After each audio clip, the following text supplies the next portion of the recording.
Ras moyang chimna puna mupu ikai kumna butchiri. Laikol wari na ngasi mupu do na lakchari ba wari si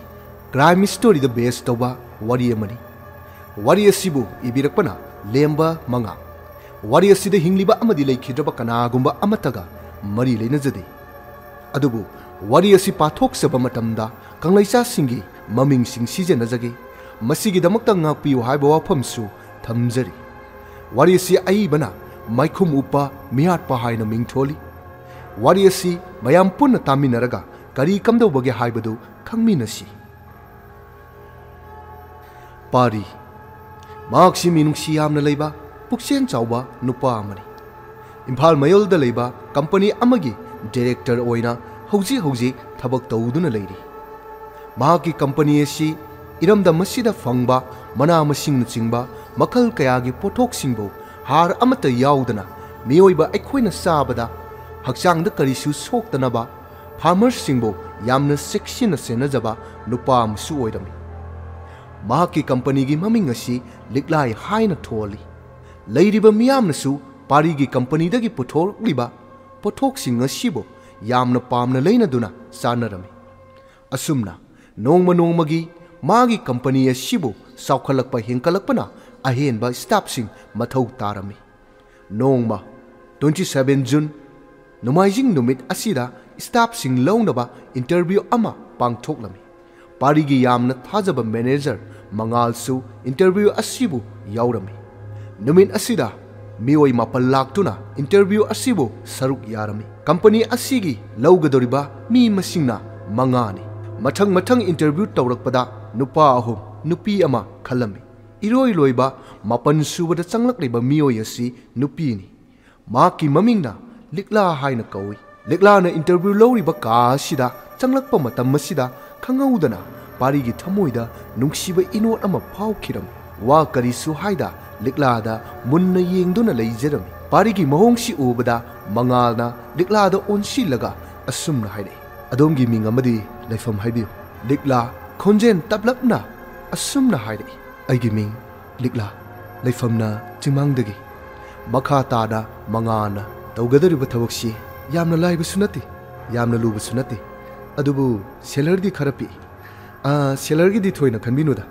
adomna tawriba adomna hotnabagi matungina increase adom lakani likla pakhumpi ge haina wa ngang ge hek tawrakpada somgi thabakse khale haying thoidokpa thabak leitragadi haying mak join tawbiru sa kaino hangdabo hangwari manga matam sida mangal wangangdi tuminna leikhirami adubu likladi thabak asi khalle haying join tawro haiba sida hainingai leitana harauba haibadu oikhirami asumna likla yamna harauna ka sidagi thoktuna chatkhirami pari mamit kuptana likla na chatkhiba asibo nungsina yenghaurami matam kharagi tungda likla amadi pari khangaudana nungsina ba haibadu oiki adubu paridi mama mapa leitraba chawkhraba yum aduda naitom tarak leiba misak amani adubu parigi mawong matau ma ke lemjaningai oiba mawong asida liklanasu hainingai leitana nungsiba haibadu oiki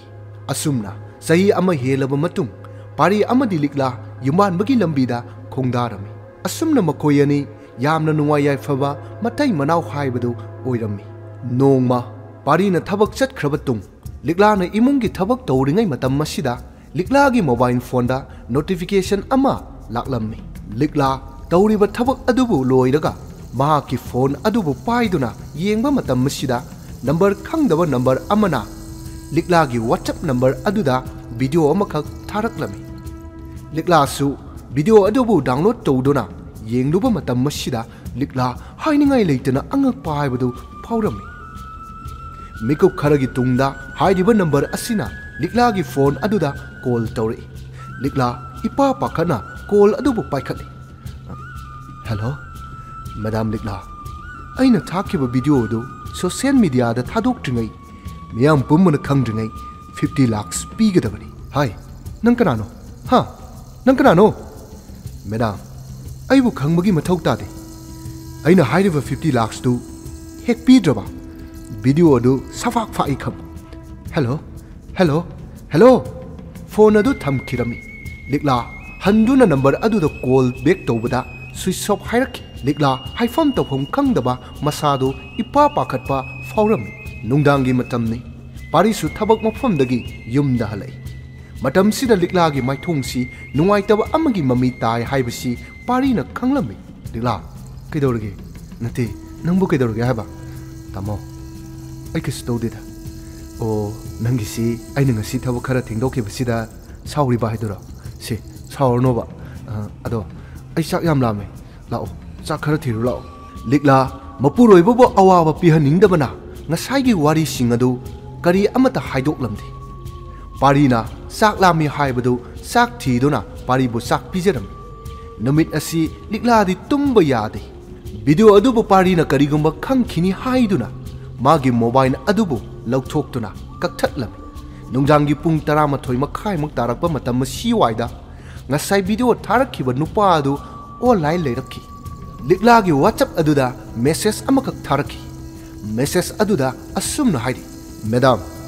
1 week की मनुंगदा अइना हाइखिबा 50 लाख दो करीगुम्बा पीदबा तारदि मयाम पुनमक्त चाइथोकनी अदुना ngasiदगी हौरगा 1 week की मनुंगदा cell दो हेक पीदबा madam की इकाई खुमनबा मांगी खंग message अजिबु पारबा मतुंग लिकला नुपा असिदा message अमुक हन्ना थारमी अदुबु नुपा अदुदी offline लेखिरमी offline लेखिबना मरम ओइरगा लिकला न थारिबा मेसेज अदु येंखिदि असुमना नोंगमा पारीना लेत्रबा मतम थबक चटख्रबा मतम असिदा नुपा अदुना अमो लिकलादा कॉल तौरक्लमी हेलो मैडम ngasiga थारगा 6 डे नुमित तरुकनी सुरे अदुना सेमफम सिंग अदो ngasi मकपियो नत्रबदी मैडम की वीडियो दो मयामदा लोइना ngaiko nangna haiba सेमफम तुदी ai suba ngamlo अरैब खरा सि पुदुना लाके मफम अमा हाइरो मैडम की वाइसी यामनदी नुंसी हाइबबु फरे अदु ओइरगदी मनिंगसिंग नमिदांग पुंग 3 मखाइ हाइबा पुंफम मसिदा कॉल तरो करीगुमा मैडम ना लाकपा मतमदा पुलिस तो पाव हेक पिरबा मैडम की वीडियो असुमना हाइदुना फोन अदु थमखिरमी असुमना लिकला मागी लेजरिबा अमदी पारीना पिसिलकपा अरैब सेलसिंग अदु बैग अमदा पुन्ना हापतुना थौरांग तौरमी नमिदांग पुंग 3 मुक तारकपा मतम सिवाइदा लिकलाना पारीदा कॉल तौरमी तमो इमादु मसा कन्न ngamde hai ai chataba yaro yumgi soda ai thongjindara kaino thelamage parishu liklana haibasi thajaradura hoi haina pakhum piram asumna likla hairiba maning sing adu tamna chatkiram ching adugi chingchepta pikna saba sangama leirami matam sida liklada kolamuk tawre madam gi mamang pangna leiriba sang masa duda changbiro ai sang aduda leiri asumna nupa asina hairakpadagi likla sang aduda changkiram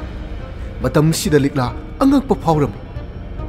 nakallamadana pari likla ge mama masangamde haibaduda likla ge mayumda chatlami adubu pari na likla ge yum yoba matam sidadi likla adu leiramde likla ge mama su karisu taude hairam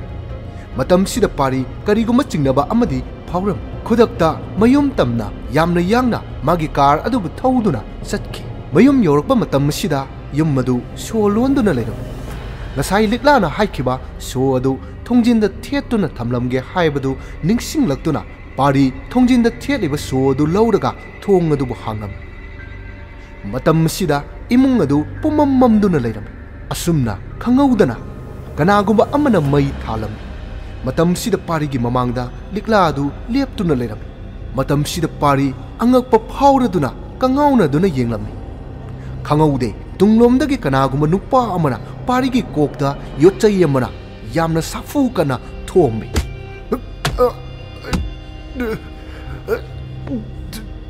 likla asumna likla bu nungsina kauduna pari kudak aduda thawai mangki asumna pari gi thawai yaudaba hakchang sibo likla amadi nupa asiga punna chattuna asongba narak mongsong amada pari bu hundoklami asumna pari hinglibra natraga sikrabra kana amatanasu khangnadri kana amanatasu thinadri ꯂꯤꯛꯂꯥꯁꯨ ꯃꯄꯨꯔꯣꯏꯕ ꯀꯥꯏꯅꯕꯒꯤ ꯃꯩꯁꯥꯛꯇꯤ ꯈꯥꯡꯂꯤꯕꯅꯤ ꯑꯗꯨꯕꯨ ꯃꯅꯨꯡꯗ ꯀꯔꯤꯒꯨꯝꯕ ꯑꯔꯣꯠꯄ ꯑꯃꯅ ꯂꯤꯛꯂꯥ ꯄꯥꯡꯒꯟ ꯊꯣꯛꯄ ꯉꯝꯗꯅ ꯂꯩꯔꯤ ꯄꯥꯔꯤꯒꯤ ꯄꯨꯛꯆꯦꯜ ꯆꯥꯎꯕ ꯃꯇꯧ ꯑꯗꯨꯕꯨ ꯎꯔꯒ ꯂꯤꯛꯂꯥꯕꯨ ꯄꯥꯔꯤꯅ ꯍꯥꯟꯅ ꯑꯣꯏꯔꯝꯕ ꯀꯝꯄꯅꯤ ꯑꯗꯨꯒꯤ ꯗꯤꯔꯦꯛꯇꯔ ꯂꯤꯛꯂꯥꯗ ꯍꯥꯞꯂꯝꯃꯤ ꯑꯁꯨꯝꯅ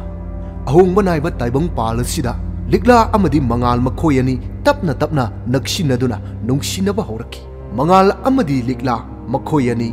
ꯄꯥꯔꯤꯒꯤ ꯌꯨꯝ ꯑꯗꯨꯗ ꯃꯇꯩ ꯃꯅꯥꯎ ꯑꯃꯒꯨꯝꯅ ꯂꯩꯃꯤꯟꯅꯈꯤ ꯑꯗꯨꯕꯨ ꯋꯥꯔꯤ ꯑꯁꯤꯗ ꯀꯔꯤꯒꯨꯝꯕ ꯑꯃꯗꯤ ꯂꯣꯠꯇꯨꯅ ꯂꯩꯔꯤ ꯍꯥꯏꯕꯁꯤ ꯑꯇꯥꯕ ꯑꯩꯈꯣꯏꯅꯁꯨ ꯈꯪꯂꯤ ꯊꯥ ꯈꯔꯒꯤ ꯃꯇꯨꯡ ꯑꯍꯤꯡꯒꯤ ꯃꯇꯝ ꯄꯨꯡ 12 ꯃꯨꯛ ꯇꯥꯔꯛꯄ ꯃꯇꯝ ꯃꯁꯤꯋꯥꯏꯗ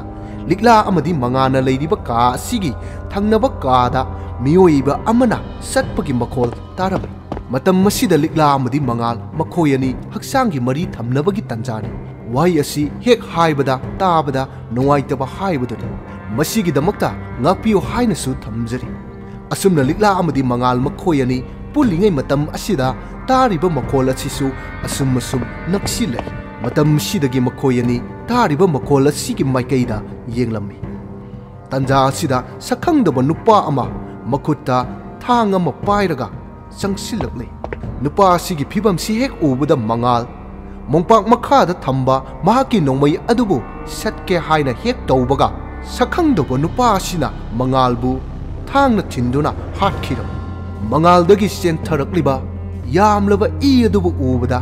ꯂꯤꯛꯂꯥ ꯄꯥꯈꯠꯈꯤꯗꯨꯅ ꯋꯥꯟꯊꯈꯤ ꯑꯁꯨꯝꯅ ꯅꯨꯃꯤꯠ ꯑꯁꯤ ꯍꯧꯈ꯭ꯔꯕ ꯇꯨꯡ ꯁꯨꯛꯂꯕ ꯃꯝꯂꯕ ꯀꯥ ꯑꯃꯗ ꯃꯨꯆꯤ ꯃꯨꯆꯤ ꯉꯥꯟꯕ ꯕ꯭ꯂꯕ ꯑꯃꯒꯤ ꯃꯈꯣꯡꯗ ꯃꯈꯣꯡ ꯃꯈꯨꯠ ꯃꯆꯤꯟ ꯃꯦꯟꯗꯨꯅ ꯆꯤꯌꯔ ꯑꯃꯗ ꯂꯤꯛꯂꯥ ꯐꯝꯗꯨꯅ ꯂꯩꯔꯝꯃꯤ ꯁꯛꯈꯪꯗꯕ ꯃꯥꯏꯈꯨꯝ ꯎꯞꯄ ꯅꯨꯄꯥ ꯑꯗꯨ ꯂꯤꯛꯂꯥꯒꯤ ꯃꯅꯥꯛꯇ ꯆꯪꯂꯛꯏ ꯅꯨꯄꯥ ꯑꯗꯨꯅ ꯂꯤꯛꯂꯥꯒꯤ ꯃꯆꯤꯟꯗ ꯅꯞꯂꯤꯕ ꯄ꯭ꯂꯁꯇꯔ ꯑꯗꯨ ꯂꯧꯊꯣꯛꯏ ꯑꯗꯨꯒ ꯂꯤꯛꯂꯥꯗ ꯏꯁꯤꯡ ꯒ꯭ꯂꯥꯁ ꯑꯃ ꯍꯩꯖꯤꯜꯂꯤ ꯂꯤꯛꯂꯥ ꯃꯤꯠ ꯈꯪꯄꯥꯡ ꯄꯥꯡꯊꯣꯛꯏ ꯑꯗꯨꯒ ꯃꯥꯏꯈꯨꯝ ꯎꯞꯂꯤꯕ ꯅꯨꯄꯥ ꯑꯗꯨꯗ ꯅꯪ ꯀꯅꯥꯅꯣ ꯍꯥꯏꯌꯣ ꯅꯪ ꯀꯅꯥꯅꯣ ꯑꯩꯅ ꯂꯩꯁꯤ ꯀꯗꯥꯏꯗꯅꯣ ꯍꯥꯏꯌꯣ ꯅꯪ ꯀꯅꯥꯅꯣ ꯋꯥꯐꯝꯗꯣ ꯅꯪꯅ ꯍꯪꯒꯗꯕ ꯅꯠꯇꯦ ꯑꯩꯅ ꯍꯪꯒꯗꯕꯅꯤ ꯍꯥꯏꯌꯣ ꯅꯪꯅ ꯅꯪꯒꯤ ꯅꯨꯄꯥꯕꯨ ꯃꯇꯧ ꯀꯔꯝꯅ ꯍꯥꯠꯄꯅꯣ ꯋꯥꯍꯩ ꯑꯁꯤꯗ ꯂꯤꯛꯂꯥ ꯑꯉꯛꯄ ꯑꯣꯏꯔꯝꯃꯤ ꯅꯠꯇꯦ ꯑꯩꯒꯤ ꯅꯨꯄꯥ ꯍꯥꯠꯇꯦ ꯑꯩꯒꯤ ꯅꯨꯄꯥꯗꯤ ꯅꯪꯅ ꯊꯥꯡ ꯊꯤꯜꯂꯒ ꯍꯥꯠꯈ꯭ꯔꯕ ꯅꯠꯇ꯭ꯔꯣ ꯄꯥꯎꯈꯨꯝ ꯑꯗꯨ ꯄꯤꯕꯗ ꯅꯪ ꯃꯇꯤꯛ ꯆꯥꯔꯦ ꯍꯥꯏꯅ ꯈꯟꯕ꯭ꯔꯥ ꯃꯥꯏꯈꯨꯝ ꯎꯞꯄ ꯅꯨꯄꯥ ꯑꯁꯤꯅ ꯍꯪꯂꯤꯕ ꯋꯥꯍꯪ ꯑꯁꯤꯗ ꯂꯤꯛꯂꯥ ꯑꯗꯨꯛꯀꯤ ꯃꯇꯤꯛ ꯉꯛꯄ ꯍꯥꯏꯕꯗꯨ ꯑꯣꯏꯈꯤ ꯃꯥꯏꯈꯨꯝ ꯎꯞꯄ ꯅꯨꯄꯥ ꯑꯁꯤꯅ ꯑꯁꯦꯡꯕꯁꯤꯡ ꯑꯗꯨ ꯍꯥꯏꯅꯕ ꯃꯈꯨꯠꯇ ꯄꯥꯏꯔꯤꯕ ꯊꯧꯔꯤꯕ ꯊꯥꯡ ꯑꯗꯨꯒꯤ ꯃꯌꯥꯅ ꯂꯤꯛꯂꯥꯒꯤ ꯉꯛꯁꯝ ꯃꯄꯥꯗ ꯊꯝꯗꯨꯅ ꯍꯥꯏꯔꯤ ꯃꯇꯝ ꯑꯁꯤꯗ ꯃꯃꯥꯡꯗ ꯊꯣꯛꯈꯤꯕ ꯊꯧꯗꯣꯛꯁꯤꯡ ꯑꯗꯨ ꯇꯞꯅ ꯇꯞꯅ ꯂꯤꯛꯂꯥꯅ ꯍꯥꯏꯔꯛꯈꯤ ꯃꯃꯥꯡꯗ ꯂꯤꯛꯂꯥꯅ ꯁꯛꯈꯪꯗꯕ ꯅꯨꯄꯥ ꯑꯃꯅ ꯊ꯭ꯔꯤꯇꯟ ꯇꯧꯕꯗꯒꯤ ꯁꯦꯟ ꯊꯤꯟꯕ ꯆꯪꯂꯨꯕ ꯁꯪ ꯑꯗꯨꯗ ꯃꯥꯏꯈꯨꯝ ꯀꯨꯞꯇꯨꯅ ꯂꯩꯔꯝꯃꯤ ꯁꯦ ꯑꯩꯒꯤ ꯂꯩꯖꯕ ꯄꯨꯝꯅꯃꯛ ꯄꯨꯔꯛꯂꯕꯅꯤ ꯚꯤꯗꯤꯑꯣꯗꯣ ꯌꯥꯝꯅ ꯊꯨꯅ ꯀꯛꯑꯣ ꯀꯔꯤ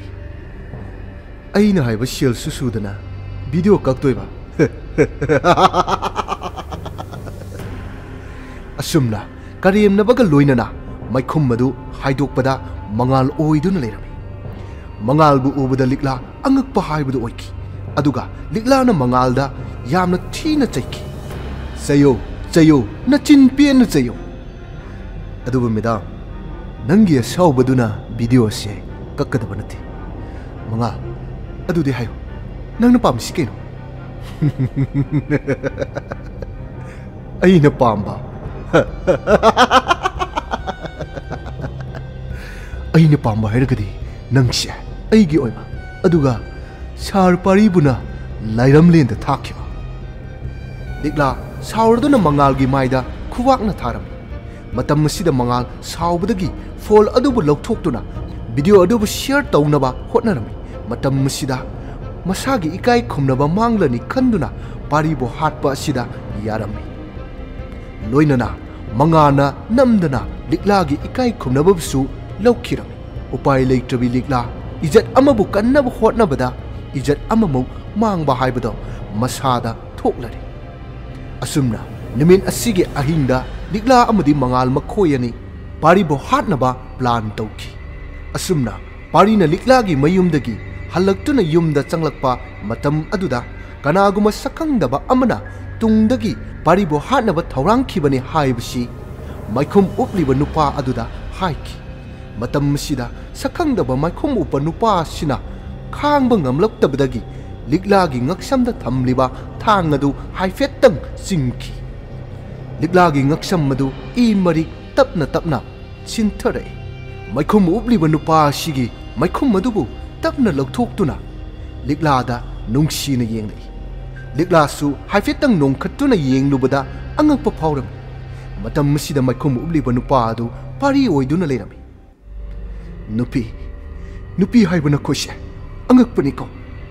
Nasagi napuroiba leina awaba tarba matamda haidokningdaba thamoido angakpani. Nasagi napuroiba leina awaba tarba matamda haidokningdaba nangi thamoido ngaktaba ngamde. Asumna pendabaga loinana parina haukiba wari adugi liglana khangdaba wari amasu parina lirami. Madudi liglana laisaringe matam